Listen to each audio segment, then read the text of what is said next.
Thomas Gray was always the first to arrive and the last to leave. At 42, he was everything his younger self had dreamed of: CEO, corner office, sleek car, the kind of life that looked perfect from the outside.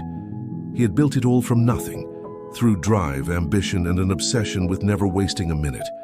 But the irony was, he had wasted the one thing he could never rebuild: time. It started the way it does for so many. Small, quiet trade-offs. A missed dinner here, a rain check there. "I'll make it up to you," he'd say to his wife. "I'll come next time," he'd tell his daughter. And for a while, they believed him. Every missed recital, every birthday celebrated over the phone, he promised himself it was temporary, that once he made it, he'd slow down. But success has a way of moving the finish line. One late evening, he sat in his glass office, city lights stretching beneath him like a constellation of everything he'd earned. The building was silent except for the hum of his computer. He leaned back, eyes heavy, and noticed a photo on his desk. His daughter, Sophie, maybe 5 years old, with frosting on her cheeks and a paper crown on her head. He smiled faintly, then realized that photo was nearly 10 years old.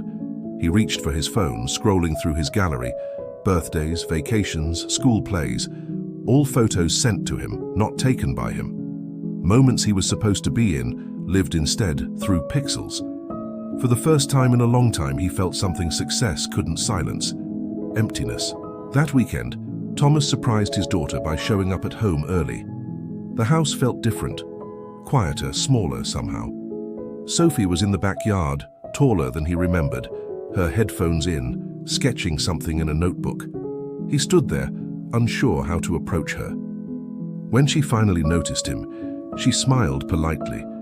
But it wasn't the wide, unfiltered smile she used to have when she was little. It was a grown-up smile, distant, guarded. He sat beside her on the porch steps. "Hey, kiddo, what are you drawing?" She shrugged. "Just stuff." They talked, awkwardly, haltingly. He asked about school, about her friends, about the music she liked. She answered, kind but brief. It wasn't resentment he heard in her voice, it was absence, the kind that grows when too many moments have gone unlived. That night, Thomas lay awake in the guest room. The house was quiet, but his mind wasn't. He thought about all the things he'd missed, the scraped knees he hadn't kissed, the bedtime stories left unread, the laughter that had filled the spaces he had paid for but never truly shared.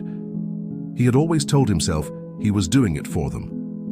But now, he wondered if that was just an excuse. Success had given him everything, except the moments that mattered. In the morning, he offered to drive Sophie to school. She hesitated, then nodded. The car ride was silent at first. Then, as they stopped at a red light, he said quietly, "I'm sorry I wasn't around more." She looked at him, thoughtful. "It's okay, Dad. You were busy." Her tone wasn't angry. It was understanding, and somehow that hurt even more, because she had stopped expecting anything from him. He wanted to tell her he'd change, that he'd make it right, but deep down he knew he couldn't buy back lost time. You can rebuild a company, you can rebuild a fortune, but you can't rebuild a childhood. Years later, long after Sophie had gone to college, Thomas sat alone in that same house. The trophies still gleamed, the bank account still grew, but the laughter was gone. And no matter how many times he checked his phone, there was no one waiting for his call. He thought about all the nights he'd chosen to stay late, how he'd traded presence for performance, connection for comfort, family for focus.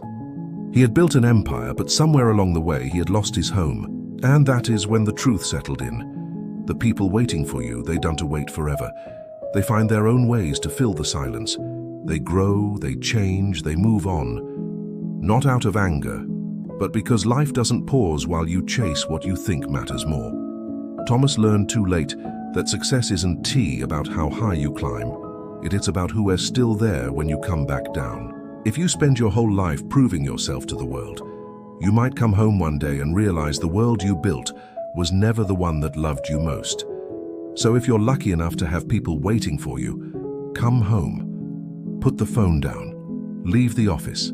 Say yes to the dinner, the game, the story, the laugh. Because someday you'll realize that all the things you were chasing were never worth more than the moments you were missing. And by then, those moments, those people, might already be gone. Thank you so much for watching. If this story resonated with you, please consider sharing it and subscribing for more content that matters. Take care of each other.